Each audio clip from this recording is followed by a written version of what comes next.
Gospodin s vama. I s duhom tvojim. Čitanje Svetog Evanđelja po Ivanu. Slava tebi, Gospodine.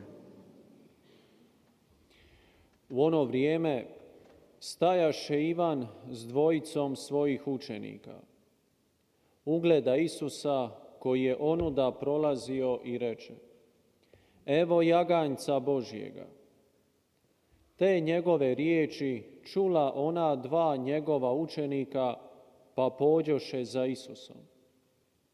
Isus se obazre i vidjevši da idu za njim, upita ih: Što tražite?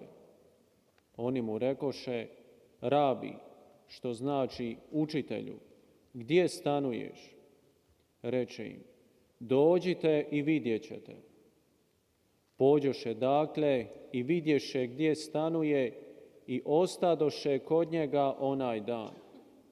Bila je otprilike 10 ura. Jedan od one dvojice koji su čuvši Ivana pošli za Isusom, bijaše Andrija, brat Šimuna Petra. On najprije nađe svoga brata Šimuna i reče mu: Našli smo Mesiju, što znači Krist pomazanik. Dovede ga Isusu, a Isus ga pogleda i reče: Ti si Šimun, sin Ivanov, zvat ćeš se Kefa, što znači Petar stijena. Riječ Gospodnja. Slava tebi, Kriste.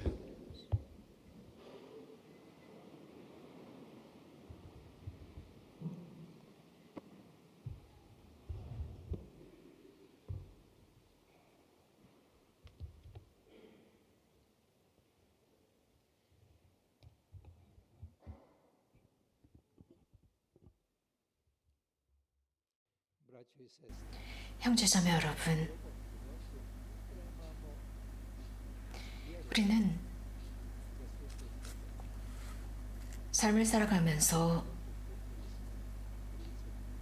기도로서 하느님과의 만남을 준비합니다.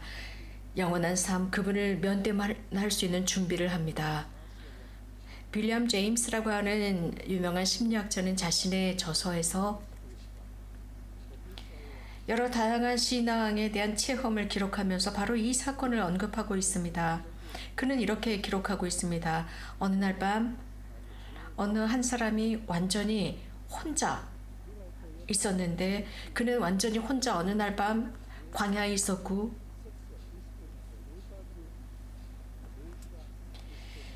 그날 밤 그 사막의 하늘은 별이 가득했었고 영혼은 평화가 가득했고 마음에는 사랑이 가득했었다고 했습니다. 그 사람은 그 광야 사막에 혼자 남아있으면서 큰 기쁨으로 몸이 떨렸다고 했습니다. 그래서 자신은 그 사막의 그 하늘의 별들을 보면서 아주 놀라운 교향악을 듣고 있던 것처럼 느꼈습니다. 그 음악은 너무나 아름다웠고 그는 감동했습니다. 그런데 갑자기 자신 곁에 또 다른 누군가의 존재를 느끼게 됩니다. 그는 그 사막에 혼자 있었습니다. 그런데 누군가가 자신과 함께 머무는 것을 느끼게 됩니다. 무엇인가 의미심장한 일이 일어났습니다. 그 현존, 누군가 또 다른 사람의 현존이 함께 한다는 것, 그 존재, 그것은 너무나도 강렬해서 자신이 아주 실제적으로 이것을 느꼈다고 합니다. 이러한 경험 뒤에 그는 이렇게 정의하고 있습니다. 저의 신앙은 바로 그날 밤 그 사막 언덕에서부터 시작되었습니다.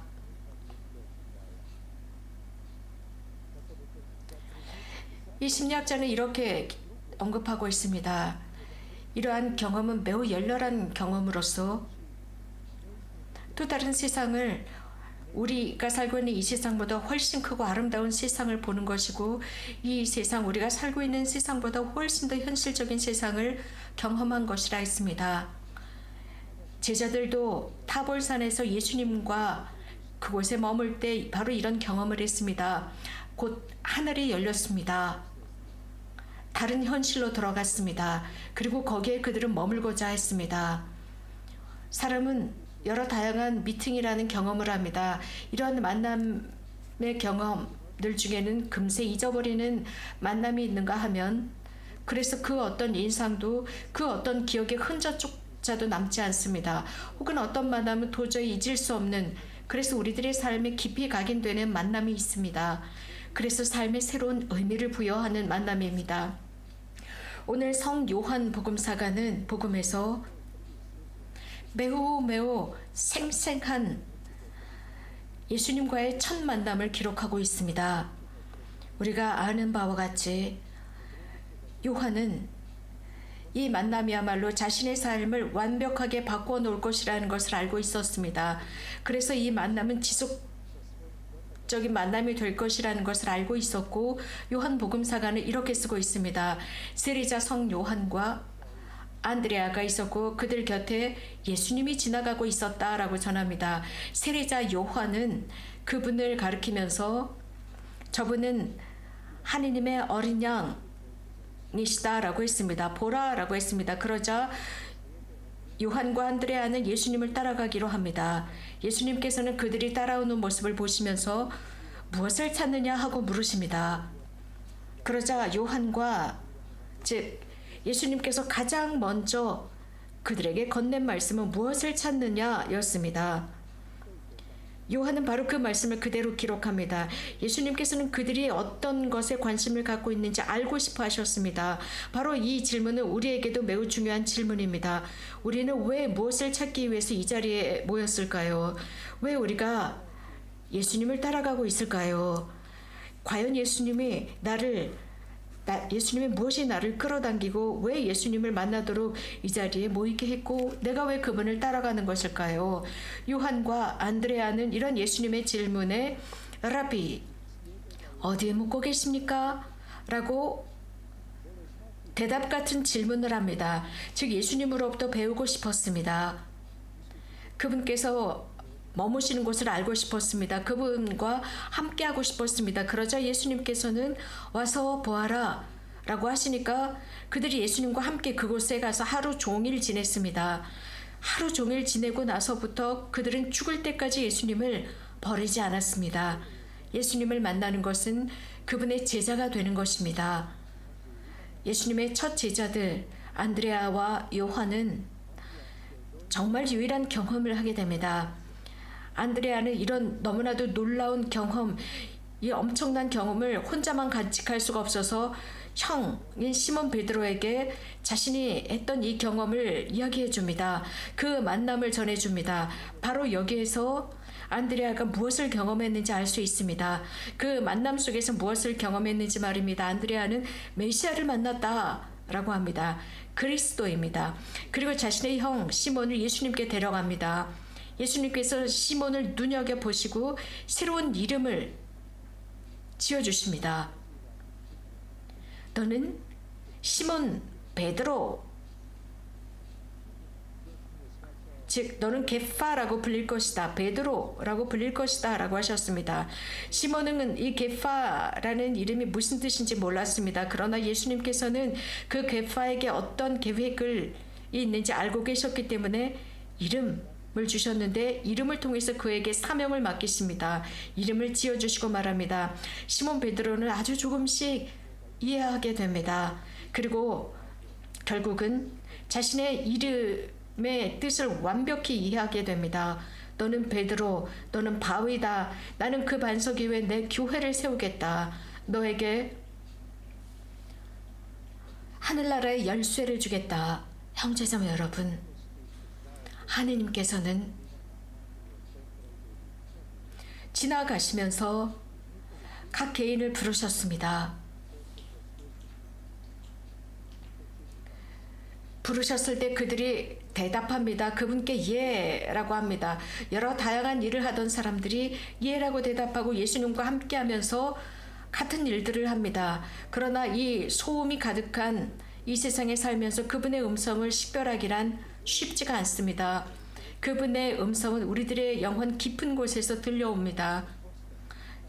청년들이 성소를 느끼지만 어떻게 대답해야 하는 줄 모릅니다. 그래서 영적 지도자가 필요합니다. 그런 영적 지도자를 찾아야 하고 조언을 얻어야 하고 그래서 내면으로부터 들려오는 그 격려의 음성을 잘 식별해야 합니다. 주님께서 우리들을 부르실 때 우리들의 대답은 이 첫 제자들의 대답과 비슷해야 합니다. 시편 작가가 노래하듯이 주님, 제가 당신의 뜻을 이루기 위해 왔사옵니다. 히브리서에서는 이렇게 언급합니다. 이 말씀은 특별히 예수님께 해당되는 말씀이라 했습니다. 우리 그리스도인들은 예수 그리스도를 따라가면서 하나님의 뜻을 실현하는 사람들이 되어야 합니다. 그분의 모범을 따라서 우리는 구원에 도달합니다. 성경은 이렇게 언급합니다. 두루마리에 이렇게 쓰여져 있다고 했습니다. 당신의 법을 제 마음에 새기고 그 당신의 뜻대로 살고자 하나이다. 이 의미는 저는 당신의 뜻을 살고자 합니다. 오 주님.